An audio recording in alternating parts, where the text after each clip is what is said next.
My parents erased me from the auto shop I built and gifted it to my feckless brother. So I launched my own garage. And when their empire started collapsing, they desperately pleaded for me to rescue it. My parents rebranded the family auto shop that I built for years under my lazy brother's name. So I rented my own place, built a real business, and watched them beg me to save theirs. Hey Reddit, I don't usually post on here, I just scroll, read drama, and mind my business. But things at home went so sideways I honestly didn't know where else to drop this. So, I'm 24, male, and I've been getting the absolute worst end of the stick in my family since I was a kid. My younger brother, Ryan, 22, male, is the golden child who can literally do no wrong in my parents' eyes. The favoritism in our house is so blatant I'm surprised they didn't hang a sign over my bed that said backup plan. I'm not exaggerating, this is some real you're just the spare son level crap. I've been working in our family's auto shop since I was 13, no pay, no perks, just your learning responsibility. While other kids were at the skate park or playing Xbox, I was under rusty F-150s in 100-degree heat pulling brake rotors and trying not to inhale 40 years of dust and rust. Ryan didn't touch a wrench until he was 19, and even then it was only to pose for a photo while I did the work. No lie, the dude posted a pic of himself standing next to a car I fixed and captioned it "Busy day at the shop." Busy doing what? Breathing? I handled real jobs, engine swaps, suspension rebuilds, manual clutch replacements. When I was 17, I rebuilt a transmission solo. Ryan once spilled coolant and asked if it would stain his shoes.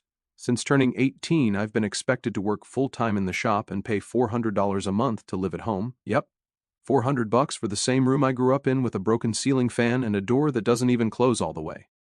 Meanwhile, Ryan paid rent-free, ate the food I helped buy, ran up the electric bill with his gaming setup, and still acted like he was doing us a favor just by existing. When I finally brought it up, like, hey, maybe Ryan should help out too, I got hit with the classic "he's still figuring things out" speech from the same people who told me to be a man when I had a panic attack at work and threw up in the oil bay. The double standards were Olympic level. In high school, I had to keep a 3.5 GPA, work weekends at the shop, and was expected to save for college. Ryan barely passed math, skipped class constantly, and once crashed Dad's truck into a dumpster because he was bored. What did he get? Boys will be boys and a new iPhone. I went to trade school, worked part-time, paid off my student loans early, and never once asked them for a dime.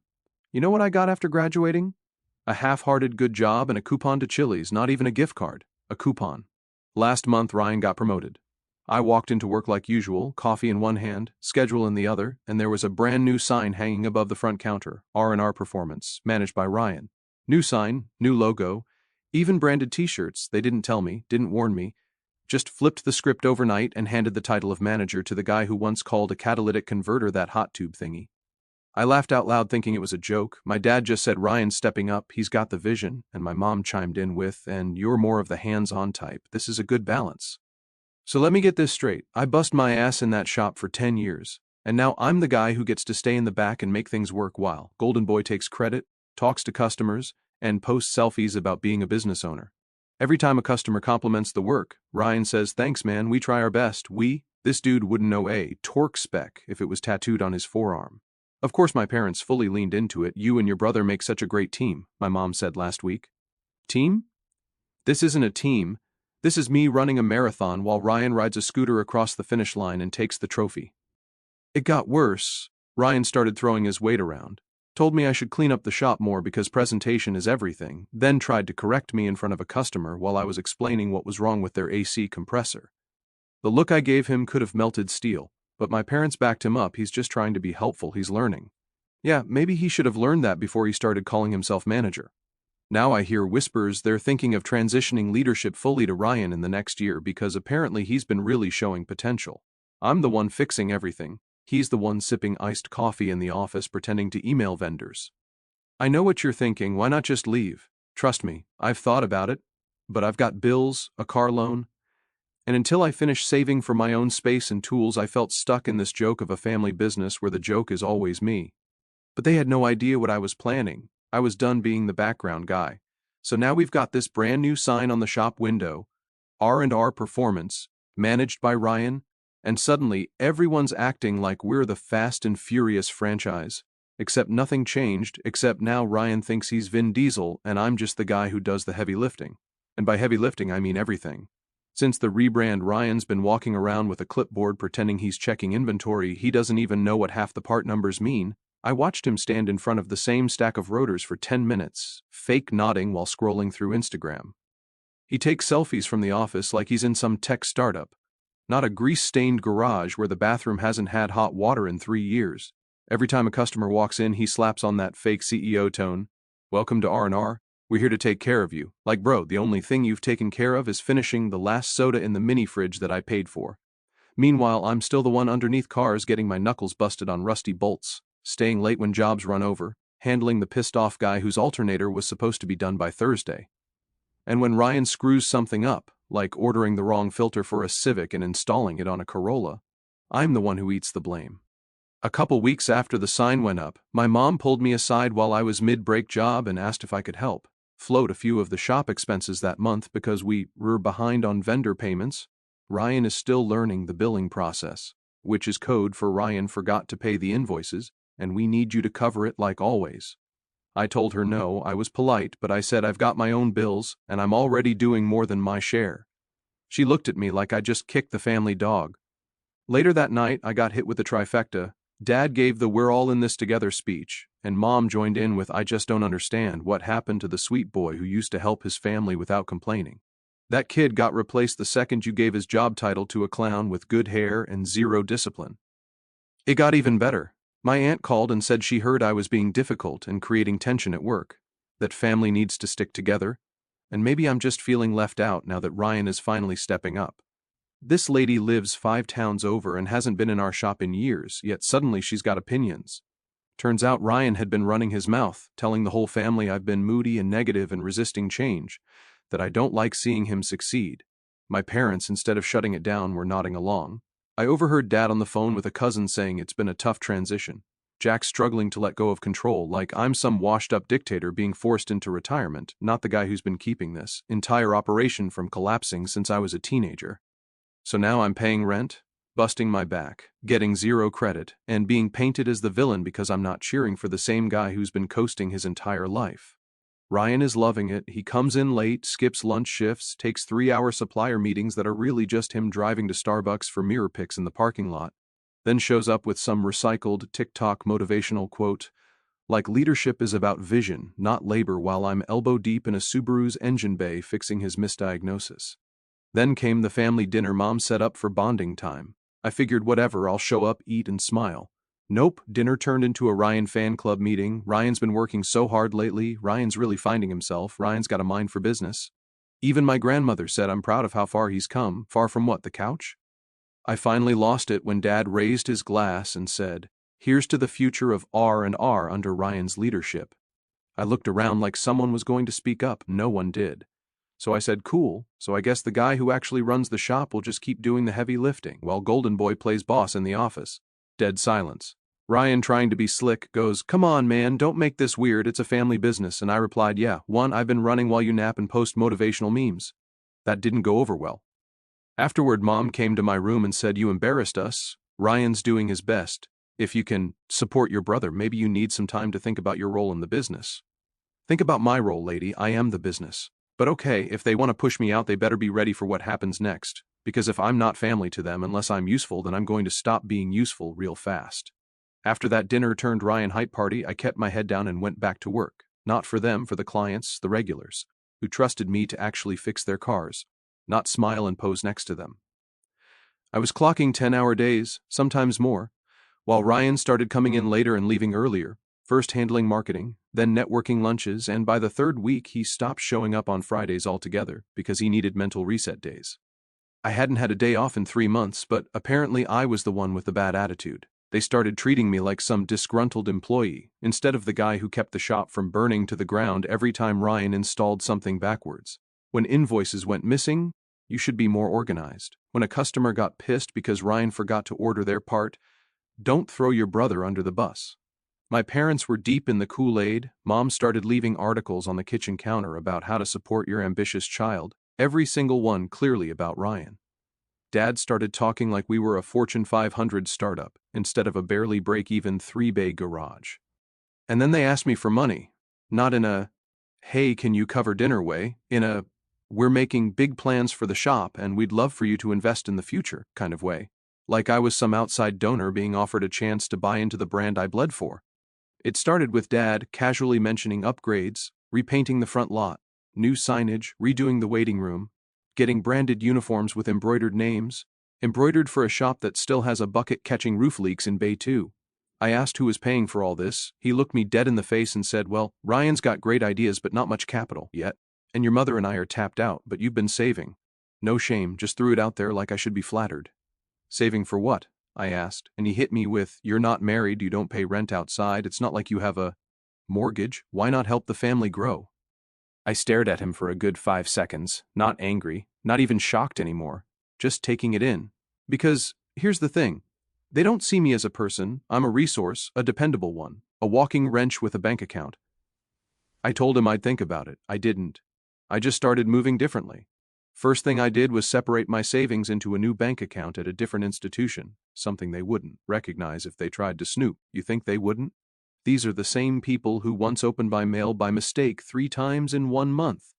Then I changed the lock code on my toolbox.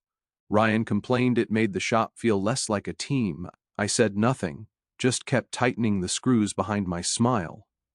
I even started keeping my own log of customer invoices and payments, not because I thought I'd need it yet, just because my gut told me to, and my gut had been screaming since the day they put Ryan's name on the damn window. 2 weeks later, Mom cornered me in the kitchen and said they were moving forward on the upgrades with or without my help. But they need me to sign off on transferring the business license, so it could be restructured under Ryan's name for marketing purposes.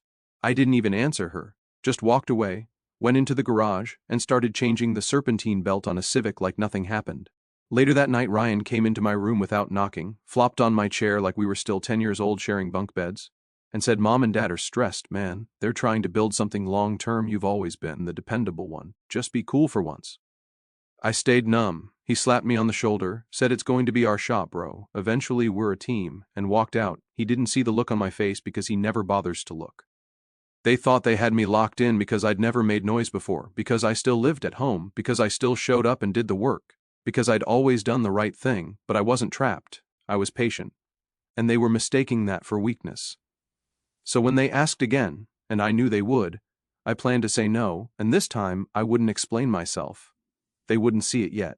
But that would be the moment everything started falling apart for them, not because I'd yell or throw a tantrum like Ryan does when a coffee order is wrong, but because I was the foundation they'd been standing on for years, and I was about to step away. About a week after Ryan gave me the teamwork makes the dream work speech in my own room like a budget Tony Robbins, I started noticing things getting quietly weird. I walked into the shop one morning and found my workbench cleared, not just tidied, emptied, all my tools were gone, my labeled sockets, my pry bars, my torque wrench I bought with my own cash 2 years ago, disappeared. I asked Dad where everything went. He shrugged and said Ryan's reorganizing the shop layout. You'll have a shared workstation now. Shared workstation with the same Ryan who stripped a bolt clean off a valve cover last month and blamed it on cheap metal. I didn't say anything, just turned around, grabbed my spare 3/8 ratchet from my car, and got back to work using borrowed tools like a guest mechanic at my own damn shop. Then Mom cornered me in the laundry room, literally stood between me and the exit with a manila envelope in her hands and that fake sweet tone like she was trying to sell me vitamins. Your dad and I were talking, she started. And since Ryan's taking on more of the business duties, we think it makes sense to restructure ownership. She held up the envelope like it was a gift. This is just paperwork, nothing dramatic.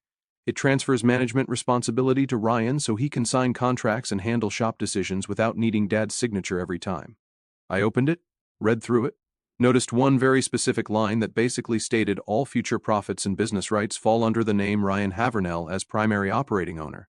I closed it, handed it back, and said no. That's it, just no. She blinked like the word didn't compute. It's not a big deal. You'll still be part of things, we're just making it easier for Ryan to handle the business side. I looked at her and thought, you mean easier for him to own the business while I fix the messes? She frowned. Why are you making this so hard? And that's when it clicked. They weren't just trying to push me into the background anymore. They were trying to get me to hand over everything quietly, legally, willingly, so they could say it was my choice. I didn't yell, didn't argue, just walked past her and went to my room. That night I didn't sleep. I stayed up downloading every invoice I'd logged, every customer order I'd personally handled, copies of vendor payments I processed, screenshots of text convos with clients thanking me for repairs Ryan claimed credit for. I put everything on a drive and stored it in my glove box because now it wasn't just disrespect, it was theft, and they thought I was too passive to notice. 2 days later, Dad tried a different approach, caught me after we closed and said, "You've got to start thinking long term. Ryan has the energy for the future. You've got the skill, but he's the face." I asked him, "So what am I, the hands?" He didn't answer. That weekend, my aunt, the same one who thinks Facebook is a reliable news source, called to check in, and by check in I mean pressure me. She said my parents were so stressed, and it's not fair for me to hold back the business out of pride, then hit me with, "You're not a child anymore, stop acting like one." That's when I knew they'd told the whole family I was refusing to sign because I was being petty and immature, that I was the reason things were getting delayed, not the golden child who can't even align a tire machine without someone holding his hand. But fine, they wanted to play dirty. I could get dirty too. Just smarter. That night I talked to a customer, Brian, who also happened to be a small business attorney. He'd mentioned it once after I fixed his AC unit in a Ford Edge. I asked him some questions, told him hypothetically if someone worked at a shop their whole life, helped build it, had no ownership, and was suddenly being pushed out, what could they do? Brian didn't hesitate. "Depends. Got proof you helped run things, transactions, witnesses, a paper trail?" I sent him the folder. He called me back the next night and said, "You've got enough here to blow a hole through their plans. Don't sign anything. Don't even say anything. Just let them keep talking." That's what I did. The next week, Ryan rolled out new protocols, told me I needed to clock in using an app he set up, report every job to him, and clear parts orders through his approval. I said cool, then started forwarding every conversation to my personal email. They still thought I was playing along. The more they tried to edge me out, the more I stacked the receipts. When Ryan accidentally underbilled a client by $300 and blamed me, I had the text trail showing him confirming the wrong price. When Dad told Uncle Rick that I refused to handle the marketing side, I had a calendar full of meetings I scheduled with ad reps. Back when Ryan thought search engine optimization was a car part, it all went in the folder. And still I didn't say a word because what's more dangerous than someone you underestimate, someone who's been watching you lie and taking notes the whole time? It finally happened on a Monday. I'd just finished patching a cracked radiator on a 12-year-old Chevy Tahoe that Ryan told the customer probably just needed a flush. It didn't. I was sweating, tired, and one spark plug wire away from walking out when Dad called me into the office. Not the usual, "Hey, come here," he actually said, "Let's have a sit down," which he's never said in his life unless someone died or something big was about to go down. I walked in and immediately knew the envelope was already on the desk. Mom was sitting in the corner with that fake, soft look she always puts on before she tries to guilt you into something that isn't in your best interest. Ryan wasn't there. He never shows up for the dirty parts, only for the photo ops and backpats when the dust settles. Dad cleared his throat like he was about to give a press conference. "We've thought long and hard about this, and we really think it's time to make the shift official. You'll always be a part of the shop, but Ryan needs to step into ownership. It's his time." I didn't flinch, didn't blink, just sat down across from him and said, "What's in the envelope?" He slid it over, same thing as before, new version of the transfer papers, tighter, more formal, like they'd gotten someone to clean it up and make it harder to argue. "Nothing changes for you," he said. Like that was supposed to sweeten the deal. "You'll still have your job, you'll still run the bay. We just need this to move forward on some licensing updates." I flipped through it, didn't read every word, didn't have to. I'd already sent the draft to Brian the attorney. He broke it down in plain English a week ago. "They're trying to make your brother majority owner. Once you sign, they can fire you legally any time, and you'll have no claim to anything, not even the name." I closed the folder, sat back in the chair and said, "Not signing this." Mom leaned forward. "Honey, we need you to think about the bigger picture." I looked at her. "I am. That's why I'm not signing." Dad's jaw tensed. "Do you want to be part of this family or not?" There it was, the threat. It always shows up when guilt fails. "Let's talk about that," I said, pulled out my phone, opened my file folder and dropped a printed copy of my own onto the desk labeled Shop Records, Labor and Operations Log, Jack. Their faces shifted real quick. "This is every job I've done since I was 18, I said. Every invoice, every customer follow-up, every supply run, every vendor call, every part installed that Ryan forgot to order, all of it. Time-stamped, signed off, not just names, details, pictures, screenshots." Dad reached for the folder and I pulled it back. "Nah, you don't get to flip through it like it's homework. You had 10 years to notice." I looked at both of them. "You want to talk about ownership?" This shop only runs because of me and you're trying to cut me out like I'm the help. Mom started doing that voice crack throat clear thing like she was about to fake cry. I shut that down real quick. You're not going to guilt me this time. You knew what you were doing, you just thought I wouldn't fight back. Dad leaned back. So what, you're threatening us now? I smirked. Nope, I'm giving you a chance to fix it. You want Ryan involved? Cool. Make him earn it. Make him work full-time, pass an ASE test, show up more than 3 times a week. Until then he doesn't get to be manager just because he's your favorite. Silence. Dead, cold silence.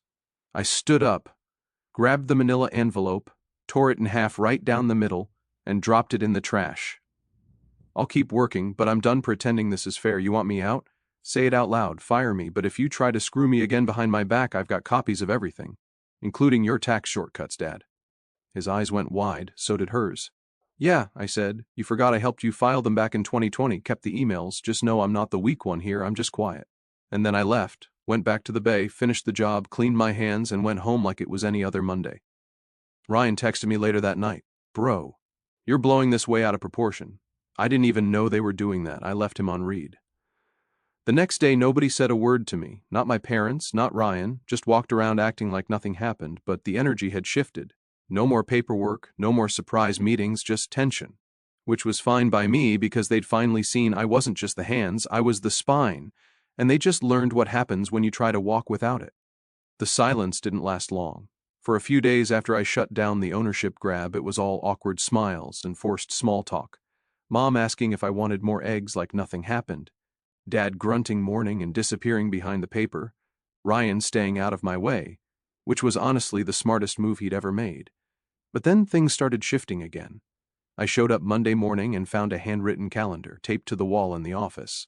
My name only on it for 2 days that week, Ryan's name on every day, plus a note that said Ryan will oversee front desk plus customer service. I asked Dad what was up. He mumbled something about needing to reduce overlap and making room for new hires. New hires when we hadn't hired anyone, it was just me getting phased out again, but now they were trying to make it look like a business decision. I didn't say anything, just started logging my hours off the record, tracking when I showed up, what I worked on, and who requested me directly because while they were trying to erase me off paper, I was still the one the customers wanted. The second shift came from the family side. One night I got a text from my cousin Mark. Hey man, I heard you're making things hard for your folks. Everything okay? I stared at that for a full minute before replying fine, making things hard.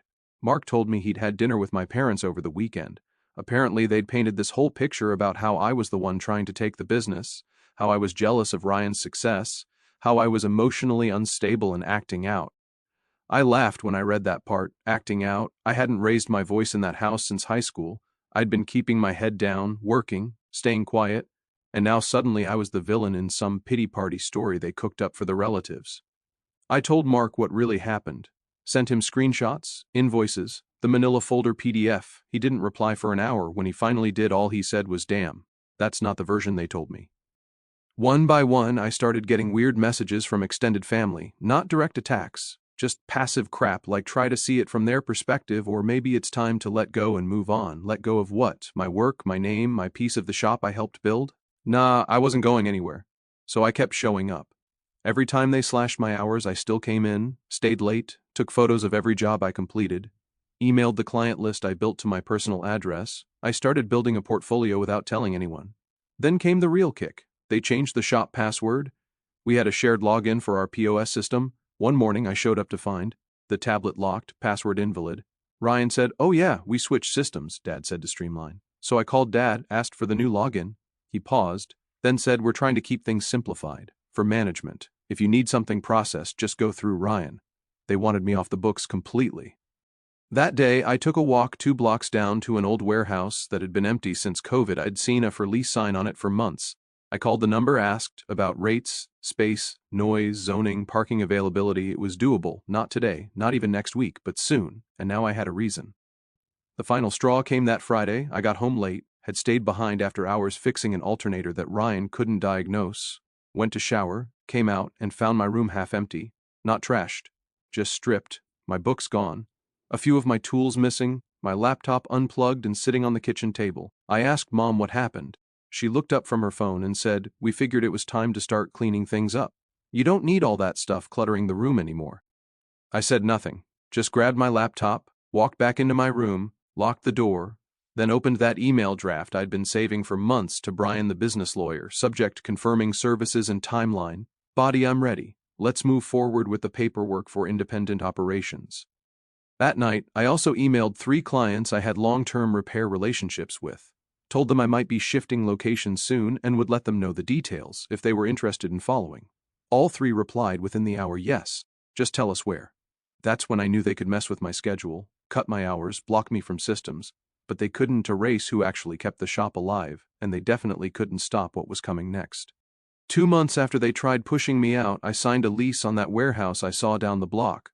The old one with the cracked floors and busted overhead lights. It wasn't pretty, but it had 4 bays, a working lift, and enough space to breathe without Ryan breathing down my neck with a GoPro.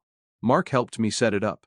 He showed up the first weekend with gloves, pizza, and a giant Bluetooth speaker that only played 90s rock. We spent the whole Saturday scrubbing floors, patching drywall, and setting up my toolboxes. He didn't ask for anything, didn't make speeches, just said, if anyone deserves to build something real, it's you.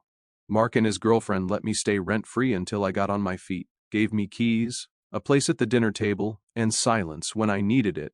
I hadn't felt that kind of respect under a roof in years. 3 weeks later, Jack Auto Repair opened for business. No ribbon cutting, no Facebook event, just a white banner with red block letters, a Craigslist post, and some texts to customers I trusted. That first week I had 5 cars.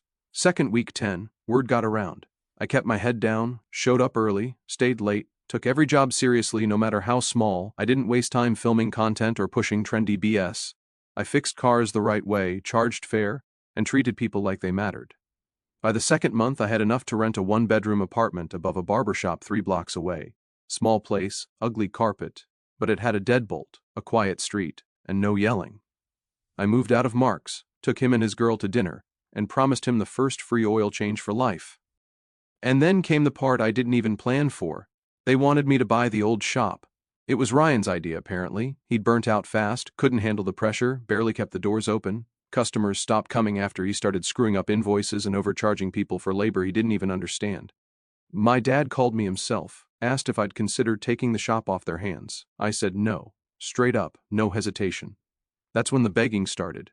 Things were tough, real tough, no business, no money, no backup plan. The shop was dead, tools rusting, bays empty, bills piling up. Dad tried to guilt trip me with, it's still your family's name on that deed. Mom jumped in a few days later saying, we just need a fresh start, you could help us get back on track. I still said no, they weren't asking me to buy it, they wanted me to work. Fix their mess, save their pride for free. I wasn't going to crawl back just so they could pretend they were the ones who built something. I had my own name now, my own shop, my own customers. I didn't need theirs and I wasn't about to be their safety net, so they gave up.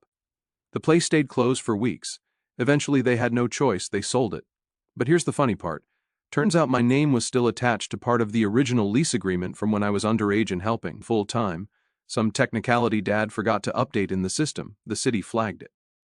A few weeks later I got a check in the mail, my legal share from the sale. They didn't even send it, the authorities did.